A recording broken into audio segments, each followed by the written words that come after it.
தென்னாடு என்பது சிவன் ஆண்ட ஒரு பகுதியாக இருக்கிறது. இந்த கிரியுகம் என்று சொன்னால் மலையுகம் என்று சொன்னேன். இந்த மலையிலே வாழும் பொழுது மக்கள் அநீதி செய்ய வாய்ப்பில்லை, தூதர்கள் வருவதற்கும் வாய்ப்பு இல்லை. நல்ல மனிதர்கள் வாழ்ந்தால் மட்டும் போதுமாக இருந்தது. அந்த காலகட்டத்தில் தான் நல்லவை சொல்வதற்கு பல சித்தர்கள் வாழ்ந்ததாக சங்க இலக்கியம் சொல்லி காட்டுகிறது. என்று மனிதன் மலையுகத்தில் இருந்து தரையுகத்துக்கு வருகிறானோ, பரந்த காட்டிற்கு வந்து விவசாயம் செய்ய ஆரம்பிக்கின்றானோ, அப்போது அநீதி சற்று மிகைக்கிறது. அநீதி சற்று மிகைக்கிறது. அப்பொழுது சில சீர்திருத்தவாதி தேவைப்படுகின்றார்கள். என்று மனிதன் வணிகம் செய்ய ஆரம்பிக்கின்றானோ, கடல் கடந்து வணிகம் செய்ய ஆரம்பிக்கின்றானோ, அப்பொழுதுதான் அநீதி பெருத்து விடுகிறது. தமிழிலே குறிஞ்சி என்று சொல்வார்கள். மலையும் மலை சார்ந்த இடத்தை குறிஞ்சி என்றும், காடும் காடு சார்ந்த இடத்தை முல்லை என்றும், கடலும் கடல் சார்ந்த இடத்தை நெய்தல் என்றும், பாலைவனத்தை பாலை என்றும் அழைப்பார்கள். ஆதம் தொடங்கி நூகு வரைக்கும் வாழ்ந்த காலகட்டம் கிரியுகம் தொடங்கி தரையுகமாக இருந்தது. நூகுதான் கப்பலை கட்டி கப்பல் விட பழக்கி விடுகின்றார். அதனைத் தொடர்ந்து வாணிகமும் வருகிறது. என்று வாணிகம் வருகிறதோ அன்றுதான் சமூகத்தின் மத்தியிலே எல்லா பிரச்சனையும் வருகிறது. கலியுகம் என்று சொன்னாலே வாணிகத்தால் தான் நிரம்பி வழிந்து கொண்டிருக்கிறது. இன்று நடக்கக்கூடிய எல்லா அநீதிகளுக்கும் முக்கிய காரணம் என்னவென்றால் வாணிகமாகத்தான் இருக்கிறது. இதனால் தான் தரையுகம் என்று சொல்லக்கூடிய அந்த காடும் காடு சார் இடம் தாண்டி நெய்தல் வரும் பொழுது, கடலும் கடல் வரும் பொழுது இதை துவபர யுகம் என்று சொல்லப்படுகிறது. துவபர என்றால் துவ என்றால் இரண்டு, பற என்றால் பரந்த. இந்த பரந்த பூமியில் தான் நூகு ஆரம்பித்து வைத்த அந்த கப்பல் பயணம் தான் இறுதி தூதர் வரைக்கும் எல்லா தூதர் வருவதற்கும் காரணமாக அமைந்தது. இதனால் தான் குர்ஆன் சொல்லக்கூடிய தூதர் பட்டியல் எடுத்து பார்ப்போமானால் எந்த ஒரு தூதரும் உழவு பற்றி பேசவே இல்லை, எந்த ஒரு தூதரும் விவசாயம் பற்றி பேசவே இல்லை. நீதியை நிலைநாட்டுகள் என்று, தராசை தூக்குப்படிகள் என்று சாலிஹ் நபி அல்லாஹ் அனுப்பி காட்டுகின்றான். இறுதி தூதர் அதற்கும் மேலாக இனி வரக்கூடிய யுகமானது அநீதி பெருத்த கலியுகமாக இருக்கப்படுகிறது. அந்த கலியுகத்திலே வணிகம் தான் உலகை ஆளப் போகிறது. அதனால் சிறந்த வணிகராக அல்லாஹ் எடுத்துக்காட்டி அனுப்புகின்றான். ஒரு தூதராக, ஒரு வணிகராக வாழ்ந்து காட்டினார்கள் அல்லாஹ்வுடைய இறுதி தூதர் அவர்கள். நாம் வாழக்கூடிய இந்த யுகமானது கலியுகமாக இருக்கிறது. ஆக கிரியுகம் தாண்டி, தரையுகம் தாண்டி, யோபரயுகம் தாண்டி நாம் கலியுகத்திலே வாழ்ந்து கொண்டிருக்கிறோம். வாழ்ந்த மக்களை பொறுத்தவரை சமூகம் எப்படி பிளவுபடுகிறது, ஏகதேவ கொள்கை எப்படி பலதெய்வ கொள்கை, முக்கிய காரணம் என்னவென்றால் ஷைத்தான் என்று சொல்லக்கூடிய ஒரு வர்க்கமாகத்தான் இருக்கிறது. சங்கநூல் வழியாக பார்ப்போமானால் பூமியிலே முதல் நாகர்கள் வாழ்ந்தார்கள், அடுத்து எக்கர்கள் வாழ்ந்தார்கள், அடுத்து சேரர்கள் ஆண்டார்கள், அடுத்து பாண்டியர்கள் வாழ்ந்தார்கள் சொல்லப்படுகிறது. நாகர்கள், எக்கர்கள், சேரர்கள், பாண்டியர்கள். பாண்டியர்கள் என்றால் வாழ்ந்த பரம்பரை, கடல் கடந்து வாணிபம் செய்த பரம்பரை. சேரர்கள் என்று சொன்னால் மலையில் வாழப்போகிய மக்களை சேரர் என்று சொல்வார்கள். எக்கர்கள் என்று சொன்னால் ஆடு மாடு மேய்க்கக்கூடியவர்களை எக்கர் என்று சொல்லுவார்கள். நாகர்கள் என்று சொன்னால் பாம்புகள் என்று சொல்லுவார்கள். நாம் சிந்திக்க வேண்டிய மிக முக்கியமான விஷயம் என்னவென்றால், ஆதமை படைக்கும் பொழுது மலக்குகள் மத்தியிலே அல்லாஹ் இந்த மனிதரை நான் படைக்கப் போய் சொல்லி காட்டுகின்றார். அப்பொழுது வானவர் கேட்கின்றார்கள், யா அல்லாஹ், பூமியில் ரத்தம் சிந்தக்கூடிய ஒரு வர்க்கத்தையா நீ படைக்கப் போய் கேட்கின்றான். சற்று சிந்தித்த விஷயம் என்னவென்றால், மனிதர் படைக்கப்படுவதற்கு முன்னால் படைக்கப்பட்டது இப்லீஸ். பகுத்தறிவுள்ள வர்க்கமாகிய மனிதனை போன்ற ஒத்த ஜின்களையும் அல்லாஹ் பூமியிலே மனிதருக்கு முன்னால் ஜின்களை படைத்திருக்கின்றான். ஜின்களில் பல வகைகள் இருக்கிறது. நம் உடம்புக்குள்ளே இருக்கக்கூடிய கரீன் ஜின்னாக இருந்தாலும் சரி, ஆட்டி படைக்கக்கூடிய மாரி ஜின்னாக இருந்தாலும் சரி, வீடுகளில் வசிக்கக்கூடிய அவாமிர் ஜின்னாக இருந்தாலும் சரி, பாத்ரூமிலே வாழக்கூடிய கஃபாய் ஜின்னாக இருந்தாலும் சரி, சக்தி வாய்ந்த இஃப்ரீத் ஜின்னாக இருந்தாலும் சரி, விஞ்ஞானத்தில் தேர்ச்சி பெற்ற நொடிபொழுதில் செயலை சிம்மாசனத்தை கொண்டு வந்த இல்லுமினாட்டி ஜின்னாக இருந்தாலும் சரி, இந்த ஜின்கள் மனிதர்கள் படைக்கப்படுவதற்கு முன்னே படைக்கப்பட்ட வர்க்கமாக இருந்தது. பூமியிலே ரத்தத்தை சிந்தினார்கள். இதனால் தான் அந்த வர்க்கத்தை ஒதுக்கி வைத்துவிட்டு அதே பூமியிலே மனிதனை இறக்கி வைத்தான் அல்லாஹ். பூமியை ஆண்ட ஒரு பரம்பரையாக, சக்தி வாய்ந்த பரம்பரையாக, நம் கண்ணுக்கு தெரியாத ஒரு சமூகமாக ஜின்கள் வாழ்ந்து கொண்டிருக்கும் பொழுது, இந்த மனிதனை படைக்கும் பொழுது இறைவனுக்கு முன்னால் ஷைத்தான் வெகுண்டெழுகின்றான். இப்லீஸ் கோபப்பட்டு எழுகின்றான். யார் அந்த இப்லீஸ்? பாம்பு ஒரு வம்சத்தை சார்ந்தவன். இப்லீஸ் பாம்பு இனத்தை சார்ந்தவன். அவாமிர் ஜின்கள் உருவம் எடுக்கும். ஆனால் பாம்பினத்தை சேர்ந்த ஊர்வன ஜின்கண்டு சிலாய்க்கு சொல்லி காட்டுகின்றார்கள். முதலையாக இருந்தாலும் சரி, பாம்பாக இருந்தாலும் சரி, டிராகனாக இருந்தாலும் சரி, இவையெல்லாம் ஜின் வர்க்கத்தை சார்ந்தவைகள் தான். சற்று யோசித்து பாருங்கள். ஏகைவருக்கு எதிராக இன்று வணங்கக்கூடிய, உலகத்தில் வணங்கக்கூடிய எந்த மனிதராக இருந்தாலும் சரி, அந்த மனிதனுடைய கழுத்தில் பாம்பு இருக்கும், தலைக்கு மேல் பாம்பு இருக்கும், சிம்மாசனத்திலே பாம்பு இருக்கும். வணங்குவது மனிதரை அல்ல, அந்த இப்லீஸை, அந்த லூசிபரை தான் மனிதர்கள் வணங்கிக் கொண்டிருக்கிறார்கள். பொய்யிலே வாழக்கூடிய ஒரு வர்க்கமாக அந்த சமூகம் இருந்து கொண்டிருக்கும் ஜின் வர்க்கமானது. ஒரு குர்ஆனிலே சொல்லி காட்டுகின்றான். மறுமையிலே மனிதர்கள் சிலர் நிறுத்தி வைத்து அல்லாஹ் கேட்கின்றான். தேவர் வானவர்களையும் பார்த்து அல்லாஹ் கேட்கின்றான், மனிதர்களே இந்த வானவர்களைத்தானே நீங்கள் வணங்கினீர்கள் என்று கேட்டபொழுது வானவர் சொல்லுவார்கள், யா அல்லாஹ், இவர்கள் எங்களை வணங்கவில்லை என்று. அடுத்து ஜின்களை பார்த்து கேட்கும் பொழுது, இவர்கள் எங்களை வணங்கினார்கள், வானவர்களாக தேவர்களாக நினைத்து எங்களை வணங்கினார் சொல்லப்படுகிறது. ஷைத்தான் என்ன சொல்லுமா? இவர்கள் எங்களை வணங்கினார்கள், ஆனால் எங்களாக நினைத்து அல்ல, வானவராக நினைத்து எங்களை வணங்கி சொல்லப்படுகிறது. இன்றைக்கு உலகத்தில் வாழக்கூடிய அல்லாஹ்விற்கு எதிராக எந்த தெய்வமாக இருந்தாலும் சரி, அந்த தெய்வத்தில் நிச்சயமாக ஒரு முதலை இருக்கும். எகிப்திலே முதலைதான். பாபிலோனிய வம்சமாக இருந்தாலும் சரி, அந்த ஃபிரௌன் வம்சமாக இருந்தாலும் சரி, முதலையைத்தான் முதல் கடவுளாக சொல்லும். இந்தியாவிலே பாம்பைத்தான் முதல் கடவுளாக சொல்லுவோம். பாம்பு. அதுபோல் சைனா, தாய்வான், தாய்லாந்து போன்ற நாடுகளிலே டிராகனைத்தான், ஊர்வர் வம்சத்தைத்தான் கடவுளாக சொல்லும். இவையெல்லாம் ஷைத்தான் இனத்தை சார்ந்தவைகள். அப்ப எக்கர்கள் படைப்பதற்கு முன்னால், மனிதர்கள் இறக்கப்படுவதற்கு முன்னால் இந்த பூமியிலே வாழ்ந்த ஒரு வர்க்கம் நாகர்கள், ஜின்களாக இருந்தார் என்று திருக்குர்ஆன் மட்டுமல்ல, சங்கத்தமிழ் நூல் சொல்லி காட்டுகிறது. சங்க நூலை பொறுத்தவரை முதல் சங்ககாலம், இரண்டாம் சங்ககாலம், மூன்றாம் சங்ககாலம் என்று சொல்வார்கள். முதல் சங்ககால நூலிலே பரிபாடல், முதுநரை, முடுகுறிக்கி, கலரிவரை என்று சொல்லக்கூடிய 4 கிரந்தங்கள் இருந்ததாக சொல்லப்படுது. 4மே அழிந்து விட்டது. இரண்டாம் சங்ககால நூல் என்றால் அகத்தியம், தொல்காப்பியம், பூதபுராணம், மாபுராணம் என்று சொல்லுகிறது. இதில் தொல்காப்பியம் தவிர மற்ற 3 கிரந்தம் அழிந்து விட்டது. தொல்காப்பியம் முழுக்க முழுக்க ஒரு இலக்கண கிரந்தமாக இருக்கிறது. மூன்றாம் சங்ககால நூல் என்று அகநானூறு, புறநானூறு, நாலடியார், திருக்குறள் சொல்லப்படுகிறது. 4 கிரந்தங்களுமே இன்றைக்கு இருந்தாலும் திருக்குறள் தான் சிலாகித்து சொல்லப்படுகிறது. தொல்காப்பியம் இலக்கண நூல், திருக்குறள் இன்றைக்கு உலக பொதுமறையாக சொல்லப்பட்டிருக்கிறது. இந்த திருக்குறள் எங்கு எழுதப்பட்டது என்றால் தென்பாண்டி மதுரை எழுதப்பட்ட சொல்லப்படுகிறது.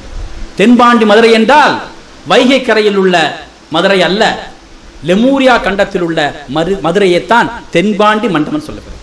இந்த லெமூரியா கண்டம் பறந்து விரிந்த கண்டமானது இன்றைக்கு ஆப்பிரிக்கா எந்த வடிவத்தில் இருக்கிறதோ அதை ஒத்த வடிவமாகத்தான் அன்று இருந்தது. அதில் 2 ஆறுகள் ஓடியது. ஃபருள் யார் என்றும் குமரி யார் என்றும் 2 ஆறுகள் ஓடியது.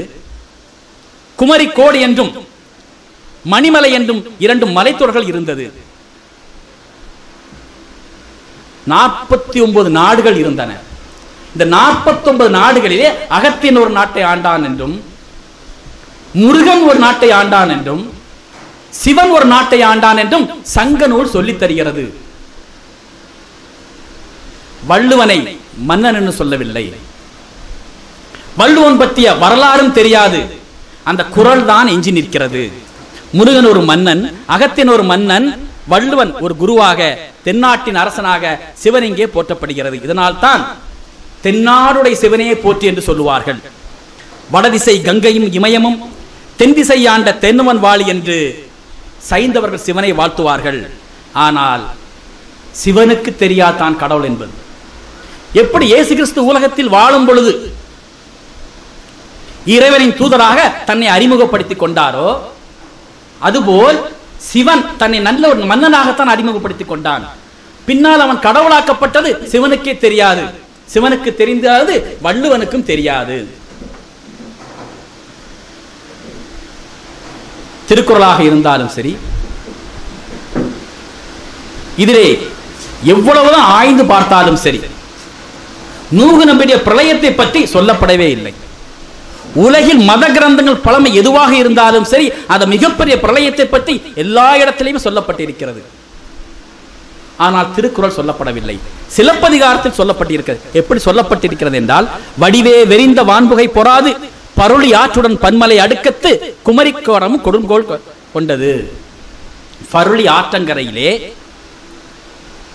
பன்மலை அடுக்கத்து, மலையின் அடுத்து உள்ள அந்த குமரிக்கோடு இருக்கும் இடத்திலே தென்பாண்டி மதுரையும் இருந்தது. இவையெல்லாம் பிரளயத்திலே அழிக்கப்பட்டு விட்டது என்று சிலப்பதிகாரம் நமக்கு சொல்லிக்க தருகிறது. ஆனால் வள்ளுவன் சொல்லவும் இல்லை,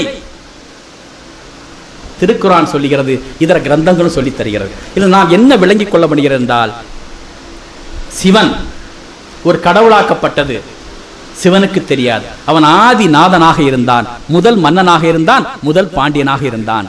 அப்படிப்பட்ட சிவன் இன்றைக்கு எப்படி கடவுளாக ஆனார் என்றால் மிகவும் ஆச்சரியமாக நமக்கு இருக்கிறது.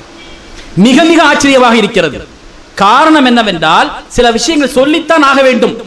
இன்றைக்கு உலகத்தை ஆளக்கூடிய ஒரு சைத்தானிய மதம், அந்த மதத்தினுடைய சின்னமாக ஒரு முக்கோணத்தை கொடுத்து அதற்கு முச்சியிலே ஒரு கண்ணை வைத்திருக்கிறது. நான் ஏன் இல்லுமினாட்டி என்று சொல்லேனே, இந்த இல்லுமினாட்டின் பெயர் கூட குர்ஆனிலிருந்து பெறப்பட்ட பெயராகும்.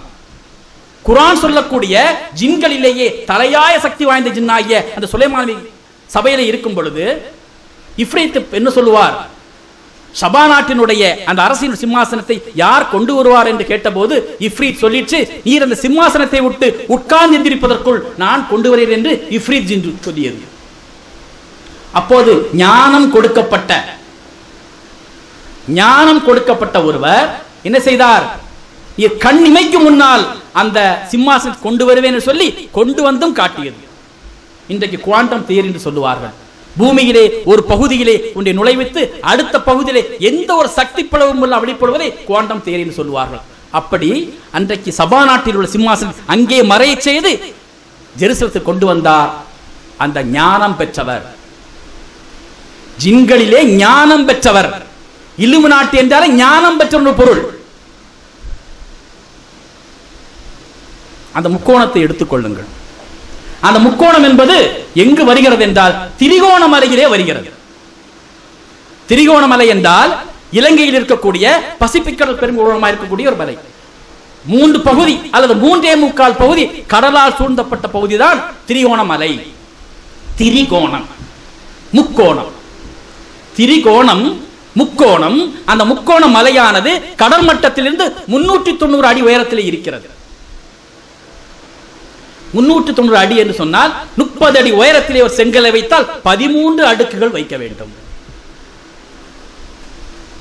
தலைப்பு பெரிய தலைப்பு, 13 சொல்ல வரவில்லை. 13 தடுப்புக்கு பின்னால் நெற்றிக்கண் வருகிறது. மனிதர்களுக்கே இல்லாத ஒரு கண், நெற்றிக்கண் எப்படி முளைத்தது சிவனுக்கு? சற்று யோசித்து பாருங்கள். ஞான கண் அல்ல, அது தஜ்ஜாலுடைய ஒற்றை கண்ணாகும். திரிகோண மலை உச்சியிலே ஒற்றைக்கண் வருகிறது. சிவபெருமான் நெற்றியிலே ஒற்றைக்கண் வருகிறது. நம்பினால் நம்புங்கள். எந்த ஒரு இன்றல்ல 100 ஆண்டுகளுக்கு முன்னோ 200 ஆண்டுகளுக்கு முன்னால் சிவபெருமானுடைய அந்த படத்தை வரைந்து வைப்பிருப்பானாக அதற்கு பின்னால் 6 முகம் கொண்ட நட்சத்திரத்தை பார்க்க முடியும். 6 முக வடிவென்றால் 2 நட்சத்திரத்தை இஸ்ரேல் கொடியில் வைத்தது போல் மாற்றி மாற்றி வைப்போமானால் 6 முகங்கள் தெரியும் அல்லவா? அந்த 6 முக நட்சத்திரத்தை சிவகேந்திரா என்று சொல்லுவார்கள். சிவகேந்திராவாக இருந்தாலும் சரி, முருககேந்திராவாக இருந்தாலும் சரி, முதுகுக்கு பின்னால் அந்த 6 முக நட்சத்திரத்தை பார்க்க முடியும். முருகனுக்கு 6 முகம் என்ற பெயர் எப்படி வந்தது? இந்த 6 நட்சமுகத்தை கொண்டு வந்தது. நட்சத்திரத்தினுடைய 6 முகத்தை வைத்து தான் வந்தது. ஆறுமுகம் என்ற பெயரானது.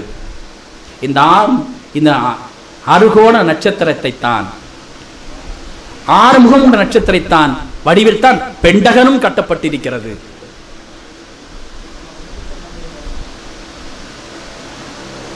கைலாசம் என்று சொல்வார்கள். சிவபெருமானை தென்னகத்தில் வாழ்ந்த, தென்னாட்டில் வாழ்ந்த சிவபெருமானை இமயமலையின் உரிமை கொண்டாடுவதற்காக இமயமலை பக்கத்திலே கொண்டு வைக்கப்பட்ட கைலாசம் நாதர் கோயில் என்று. கைலாசம் என்று சொன்னால் கைலயம், கைல் என்றால் மீன், அயம் என்றால் கடல். மீன்கள் வாழக்கூடிய கடலை குறிக்கக்கூடிய பெயராக இருக்கு. இமயமலையில் எங்கே கடல் இருக்கிறது? திரிகோணமலையில் தான் 3 பகுதியிலும் கடல் இருக்கிறது, மீனும் வாழ்கிறது. தென்பாண்டி நாட்டவர்களுடைய கொடி என்னவென்றால் அது மீன் கொடியாகத்தான் இருக்கும். மீனை சின்னமாக கொண்ட பாண்டியர்கள், அவர்களுக்கு என்ன தெரியாது? இந்த இல்லுமினாட்டி பெயரும் தெரியாது. பண்டைய இந்துக்களுக்கோ தமிழர்களுக்கோ இல்லுமினாட்டி பெயரும் தெரியாது. அறுகோணத்தினுடைய அமைப்பினுடைய விவரமும் தெரியாது. ஆனால் எப்படி வந்தது? நல்ல ஒரு மனிதருடைய கழுத்திலே பாம்பை போட்டுவிட்டு, யாரு அந்த பாம்பு? இப்லீஸ் என்று சொல்லக்கூடிய அந்த லூசிஃபருடைய பாம்பு சிவபெருமான் கழுத்திலே போட்டு சுடுகாடு யாருக்கு பிடிக்கும்? ஜின்களுடைய உணவு எலும்பு என்று சொல்லுகின்றார்கள். சுடுகாடு என்று சைத்தான் ஜின்களுக்குத்தான் பிடிக்கும். அந்த சிவனை சுடுகாட்டு சாம்பலை உடம்பெல்லாம் தடவி ஒரு சுடுகாட்டு நாதனாக காட்டியது யார்? வள்ளுவனா, தமிழனா அல்லது இப்லீஸா? யோசித்து பாருங்கள். சிவபக்தர்கள் சிலரை அகோரிகள் என்று சொல்லுவார்கள். இன்றும் கூட கங்கையிலும் யமுனையிலும் வாழ்ந்திருக்கக்கூடிய இந்த அகோரிகள் பிணத்தை தின்னு வாழ்வார்கள். பிணம் தின்னும் பழக்கம் யாருக்கு? இறந்த மனிதனுடைய, விலங்குகளுடைய எலும்பை திங்கிற பழக்கம் ஜின்களுக்குத்தான் உண்டு. நபிகள் நாயகம் சொன்னார்கள், எலும்புகள் ஜின்களுடைய உணவாகும், சாணம் எரு ஜின்களுடைய வாகனத்தினுடைய உணவாகும். யோசிக்க வேண்டிய விஷயம் நிறைய இருக்கிறது. இன்றைக்கு பயோகேஸ் எங்கிருந்து தயாரிக்கின்றார்கள்? சாணத்தில் இருந்து. ஜின்களுடைய வாகனம் எப்படி இருக்கும்? குதிரை மாதிரி, கழுதை மாதிரியா இருக்கும்? ஹெலிகாப்டர்களோட மிதமிஞ்சியதாக, பறக்கும் தட்டுகளாக தான் ஜின்களுடைய வாகனம் இருக்கும். அவருக்கு என்ன தேவை? எரிபொருள் தேவை என்றால் மாட்டு சாணம், ஆட்டு சாணம், ஒட்டக சாணம் தேவை. இதைத்தான் நபிகளாக கண்டு சொன்னார்கள். சாணம் ஜின்களுடைய வாகனத்துடைய உணவு, எலும்பு ஜின்களுடைய உணவு என்று சொன்னார்கள். அந்த எலும்பு திங்கக்கூடியவராக யாரை ஆக்கினார்கள்? நல்ல ஒரு மன்னனை, தென்னவனை, சிவனை எலும்பு திண்ணியாக ஆக்கி வைத்த அகோரிகள் என்று. ஒரு கையில் உடுக்கை, ஒரு கையில் நெருப்பு. மரணத்தை எச்சரிக்கக்கூடிய உடுக்கையும் நெருப்பையும் காட்டினார்கள். அழிவு கடவுளா சித்தரிக்கிறது. யார் சித்தரித்தார்கள் இந்த விஷயத்தை? அன்றைக்கே சித்தரித்தார்கள். யூத கிரந்தத்திலே ஈசானிஸ் என்று சொன்னால் ஒரு சித்தன், அவன் கையிலே உடுக்கை வைத்திருக்கும், ஒரு கையில் நெருப்பு இருக்கும் என்று தமிழன் சொல்லப்படவில்லை, தமிழ் கிரந்தம் சொல்லவில்லை, ஆரிய கிரந்தம் சொல்லி காட்டியது. விஷ்ணுவாக இருந்தாலும் சரி, அவர் 5 தலை பாம்பிலே படுத்திருப்பார். பாம்பு என்ன? அதுவும் சைத்தான் தான். பரமசிவனாக இருந்தாலும் சரி, கழுத்திலே பாம்பு இருக்கும். பாம்பு என்றால் சைத்தான் தான். தில்லை நடராஜன் சிலையை நீங்க பார்த்திருப்பீர்கள். அந்த நடனம் ருத்ரதாண்டவத்திற்கு பின்னால், அவர் தலைமுடிக்கு பின்னால் ஸ்பைரல் வடிவில் அமைத்திருப்பார்கள்.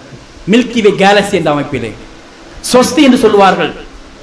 சிவன் பார்த்திருக்க முடியாது, முருகனிடம் பார்த்திருக்கலாம், கணபதியிடம் பார்த்திருக்கலாம், கணபதி சிலையில் பார்த்திருக்கலாம். சொஸ்தி என்று இந்த கூட்டலுக்கு வால் முளைத்தது போல் இருக்குமே, சொஸ்தி என்று சொல்வார்களே, அந்த சொஸ்தி மில்கி வே கேலக்சி அதை குறிக்கக்கூடிய ஸ்பைரல் வடிவ குறிக்கக்கூடியதாக இருக்கிறது. எப்படி ஒரு சிந்தனை? யோசித்து பாருங்கள். இந்த சிந்தனை யாருக்கு வரும்? இன்றைக்கு நான் ஏன் பார்த்து கொண்டே இருந்தேன் சொன்னால், அந்த ஆண் அணுவுடைய விந்தணுவா எப்படி இருக்கிறது என்றால் ஒரு வேல் போல இருக்கிறது. முழுக்க முழுக்க முருகன் கையில் வேல் போல் தான் இருக்கிறது. ஒரு முட்டையுடைய கூம்போடு இருந்தாலும் அதற்கு கீழே ஒரு 3 இன்ச் உயரத்திற்கு, ஒரு 4 ஒரு பொது உயரத்திற்கு ஒரு தாமரை வடிவோடு அமைத்திருக்கும். கீழே ஒரு வட்டம் போட்டு இருக்கிறதே, இதை அப்படியே நீங்க ஸ்கேன் பண்ணி பார்த்து முருகன் கையில் வேலையும் பாருங்க, இரண்டும் ஒன்று போன்று தான் இருக்கும். அன்றைக்கு எந்த உபகரணம் கிடையாது. எப்படி வந்தது? யார் சொல்லிக் கொடுத்தார்கள்? நிச்சயமாக அல்லாஹ் தனக்கு இணை வைக்க காரியத்தை அவன் சொல்லிக் கொடுக்கவே மாட்டான். நல்ல செய்தியாக இருந்தால் அல்லாஹ்வின் புறம் இருந்து வரும், கெட்ட செய்தியாக இருந்தால் ஷைத்தான் புறம் இருந்து வரும். அப்ப ஷைத்தான் எப்படிப்பட்டவன்? நம்முடைய இரத்த நாணங்களெல்லாம் ஊறி இருக்கக்கூடியவன். என்றைக்கு குழந்தை பிறக்கிறதோ அப்பொழுதே கரீன் என்று சொல்லக்கூடிய சைத்தான் நம்முள் நுழைந்து விடுகின்றான். அந்த கரீன் சைத்தான் கையை அமுக்கி பிடிப்பதால் குழந்தை அழுகிறது என்று அல்லாஹ்விடத்தில் சொல்லி காட்டினார்கள். அந்த கரீன் சைத்தான் நம்மை விட்டு எப்போது வெளியேறுவான் என்றால், நோம்பின் காலகட்டத்தில் கூட நம் கரீன் நம்முடன் தான் இருப்பான். மரணிக்கும் போது மட்டும்தான் நம்மை விட்டு வெளியேறுவான். நியாய தீர்ப்பு நாளின் போது கரீனுக்கும் நமக்கும் சேர்த்து அடுத்தடுத்து நிற்க வைத்து அல்லாஹ் கேள்வியும் கேட்பேன் என்று குர்ஆனிலே சொல்லி காட்டுகின்றான். அந்த கரீனுக்கு தெரியாத அந்த வேல் வடிவத்தில் இருக்கும் என்று. அப்ப அல்லாஹ்விற்கு இணை வைக்கக்கூடிய எந்த காரியமாக இருந்தாலும் சரி, அந்த காரியங்கள் அனைத்துமே ஷைத்தான் பிறந்து வரக்கூடிய விஷயங்களாகத்தான் இருக்கிறது.